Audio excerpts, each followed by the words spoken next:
Bismillahirrahmanirrahim. Assalamu alaikum. Good morning, grade 7. I hope you people are doing good. So, science class is going to be started. Are you ready for your science class? So, we are going to read page number 53, 54, 55. First of all, you people need to take out your textbook and open page number 53. So, elements and compounds is the topic of our today's discussion. What is an element? Element क्या होता है, इसके बारे में आज हम read करेंगे कि what is an element. The model below represents water. Is water made up of simpler matter? ये मॉडल जो है वो रिप्रेजेंट करता है वाटर को. और क्या वाटर एक सिंपलर मैटर का बना हुआ होता है, इसके बारे में आज हम डिस्कस करेंगे. So this is the model of water. So let's start reading. The model of water above can be broken down into simpler units represented by the colored balls. जो मॉडल है वाटर का वो break down हो जाती है उसके simpler units में, और उन सिंपलर यूनिट्स को यहाँ पर कलर्ड बॉल से रिप्रेजेंट किया गया है. The red ball represents a simple substance called oxygen. Red ball को किससे रिप्रेजेंट किया गया है? सिंपल सब्सटेंस जिसको हम ऑक्सीजन कहते हैं. And the white ball represents hydrogen. और ये जो दो वाइट बॉल्स हैं इनको रिप्रेजेंट किया गया है हाइड्रोजन से. These two simple substances combine to form the more complex matter water. ये दोनों सिंपल सब्सटेंसेस कौन कौन से हैं? Oxygen and hydrogen. ये दोनों सिंपल सब्सटेंसेस मिलकर एक कॉम्प्लेक्स बनाते हैं. उस कॉम्प्लेक्स को हम क्या बोलते हैं? Water. However the individual substances hydrogen and oxygen can not be broken down into simpler substances by chemical reactions, processes in which new substances are formed. अब यहाँ पर वो क्या कह रहा है कि जो ऑक्सीजन और हाइड्रोजन है ये सिंपलर सब्सटेंसेस है ना, जिन्होंने मिलकर एक कॉम्प्लेक्स बनाया. उस कॉम्प्लेक्स को हमने वाटर का नाम दे दिया. लेकिन ऑक्सीजन और हाइड्रोजन ये फर्दर जो है वो ब्रेक डाउन नहीं हो सकते सिंपलर सब्सटेंसेस में बाय द केमिकल रिएक्शंस. अब इसको रिप्रेजेंट किया गया है रेड ऑक्सीजन से और इनको रिप्रेजेंट किया गया है हाइड्रोजन से. हाइड्रोजन के 2 मॉलिक्यूल्स होंगे और 1 मॉलिक्यूल होगा ऑक्सीजन का. और ये तीनों मॉलिक्यूल मिलकर क्या बनाएंगे? एक कॉम्प्लेक्स जिसको आप बोलोगे वाटर. तो वाटर को हम H2O से भी रिप्रेजेंट करते हैं. H2 क्यों लिखेंगे हम? क्योंकि हाइड्रोजन के 2 मॉलिक्यूल हैं. और ऑक्सीजन 1 क्यों लिखेंगे? क्योंकि ऑक्सीजन का हमारे पास 1 मॉलिक्यूल है जिसको रेड से रिप्रेजेंट किया गया है. सो हम वाटर के मॉडल को H2O से भी रिप्रेजेंट करते हैं. और H2O क्या है? हाइड्रोजन के 2 मॉलिक्यूल्स एंड ऑक्सीजन का 1 मॉलिक्यूल. ये कंबाइन होके एक कॉम्प्लेक्स बनाते हैं जिसको आप वाटर बोलते हो. अब हम देखते हैं कि what is an element. Element क्या होता है? An element is a substance which cannot be broken down into simpler substances by chemical reaction. Element जो है वो कोई भी ऐसा सब्सटेंस हो सकता है जो कि ब्रेक डाउन नहीं होता सिंपलर सब्सटेंसेस में by the chemical reaction. Element क्या है? मैं अगेन आपको रिपीट कर देती हूँ कि एक कोई भी ऐसा सब्सटेंस है जो कि ब्रेक डाउन नहीं हो सकता सिंपलर सब्सटेंसेस में बाय द केमिकल रिएक्शन. अगर कोई ऐसा सब्सटेंस है जो कि केमिकल रिएक्शन के अलावा किसी और रिएक्शन से ब्रेक डाउन हो जाए सिंपलर सब्सटेंसेस में, तो हम उसको एलिमेंट नहीं बोलेंगे, क्योंकि वो ब्रेक डाउन तो हो रहा है ना, किसी भी रिएक्शन से हो रहा है. अगर वो केमिकल रिएक्शन से ब्रेक डाउन नहीं होता तब हम उसको एलिमेंट बोलेंगे, अदरवाइज हम उसको एलिमेंट नहीं बोलेंगे. सो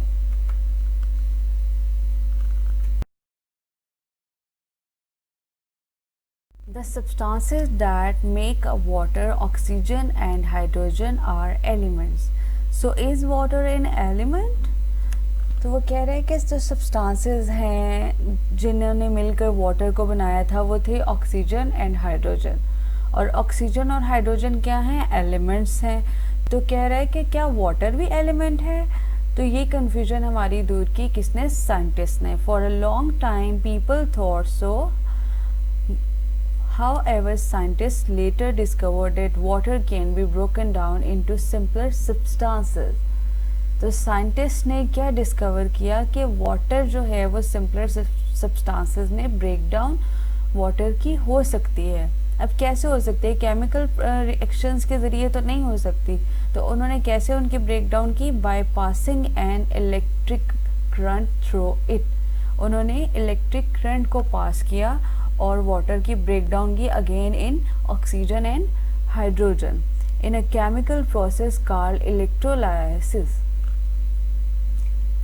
तो उस प्रोसेस को किस चीज़ का नाम दे दिया? इलेक्ट्रोलाइसिस का। और सो उन्होंने फाइनल कर दिया कि वाटर जो है water is not an element, water एक एलिमेंट नहीं है।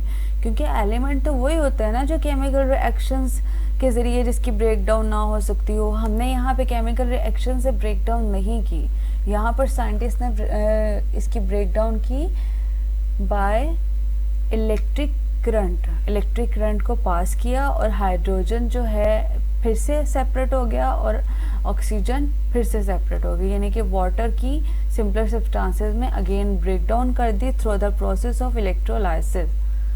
सो water is not an element. Breaking down water into hydrogen by electrolysis. ये देखिए, आप देख सकते हैं कि केमिकल रिएक्शन से उसकी ब्रेक डाउन नहीं हो सकती थी। यहाँ पर क्या हुआ कि उन्होंने इलेक्ट्रिक करंट पास किया और ब्रेक डाउन हो गई हाइड्रोजन की एंड ऑक्सीजन गैस की by electrolysis. Okay, next, while cells are the building blocks of living things. ये हम लास्ट चैप्टर में सेल्स के बारे में हमने पढ़ा था, और आप सबको याद होगा कि जो सेल्स हैं वो बिल्डिंग ब्लॉक्स हैं लिविंग थिंग्स के। यानी कि हम जितनी भी लिविंग थिंग्स हैं, प्लांट्स, एनिमल्स, ह्यूमंस, ये जो हैं वो किसके बने हुए हैं? सेल्स के। Elements are the building blocks of all matter. अब एलिमेंट्स किसके बिल्डिंग ब्लॉक्स है? ऑल मैटर के। मैटर क्या होता है? Did you know about matter? Matter एक ऐसी चीज़ को बोलते हैं जिसका मास होता है और जो स्पेस ऑक्यूपाई करती है।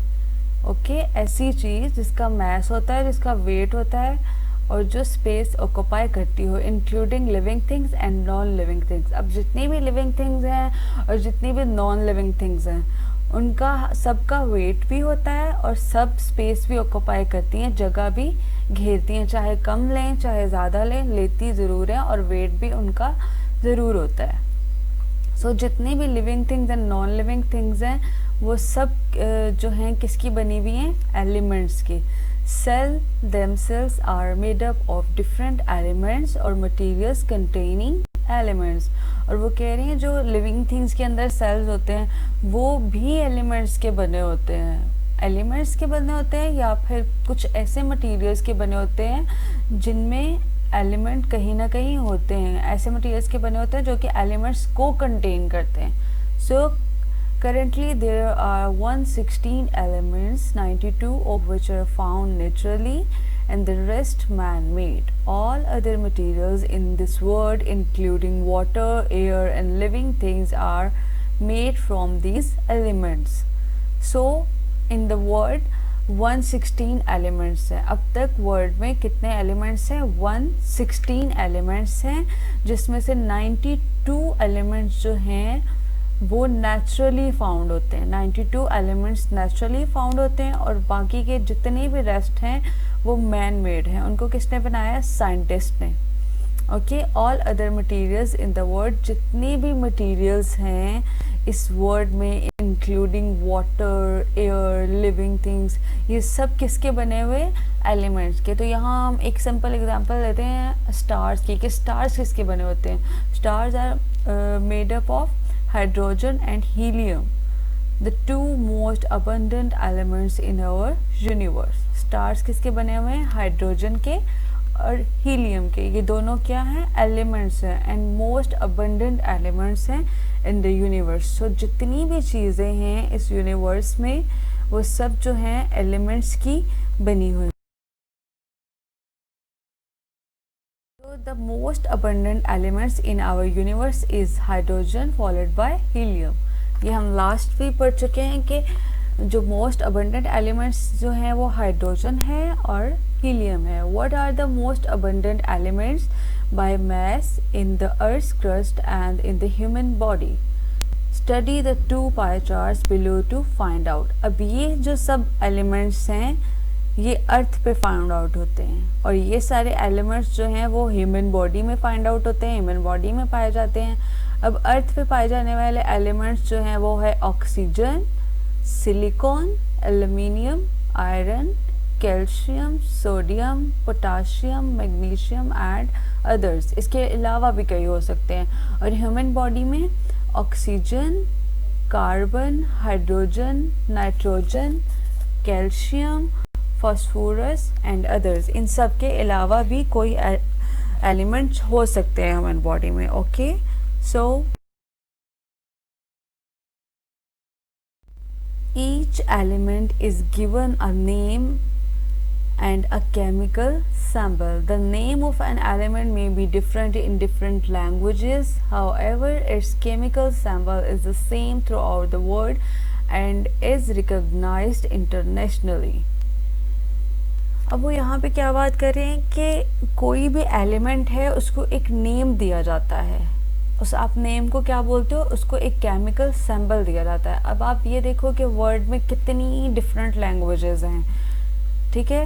डिफरेंट लैंग्वेजेस में एक नेम होता है, एक वर्ड होता है, उसको इंग्लिश में कुछ और बोलते हैं, उर्दू में कुछ और बोलते हैं, और भी बहुत सारी लैंग्वेजेस होती हैं, ठीक है, जिनमें आप डिफरेंट लैंग्वेजेस होती हैं, डिफरेंट लैंग्वेजेस में डिफरेंट वर्ड्स होते हैं। तो इस कन्फ्यूजन को दूर करने के लिए एलिमेंट को एक केमिकल सिंबल दिया जाता है, ठीक है, ताकि मतलब जिस लैंग्वेज में आप उसका नेम जैसे मर्जी कॉल कर सकते हो, लेकिन केमिकल सिंबल उसका थ्रू आउट द वर्ड जो है वो एक ही रहता है। लाइक एक फ्रॉग है, आपको मैं फ्रॉग की एग्जांपल देती हूँ। फ्रॉग को इंग्लिश में क्या बोलते हैं? इंग्लिश लैंग्वेज में आप बोलते हो फ्रॉग, उर्दू लैंग्वेज में आप बोलते हो मेंढक, और भी डिफरेंट लैंग्वेजेस होंगी, और डिफरेंट लैंग्वेजेस में फ्रॉग के डिफरेंट नेम्स होंगे। लेकिन फ्रॉग का जो साइंटिफिक नेम है वो है Rana tigrina. Rana tigrina frog को साइंटिफिक नेम इसलिए दिया गया क्योंकि लेबॉर्ट्रीज में जो मतलब टेस्ट होते हैं, जो ये जितने भी टेस्टिंग होती है, जितने भी ये प्रैक्टिकल्स वगैरह करते हैं, वो उस पर टेस्ट करते हैं ना फ्रॉग पे, इसलिए साइंटिस्ट ने उसको एक साइंटिफिक नेम दे दिया राना टिग्रीना।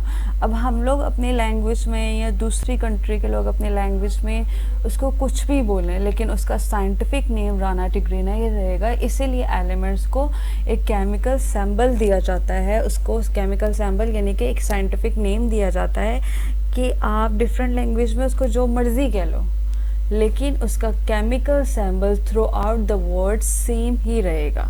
सो केमिकल सिंबल क्या है? Is one or two letter designation of an element, for example oxygen and zinc. और भी बहुत सारे एलिमेंट्स हो सकते हैं।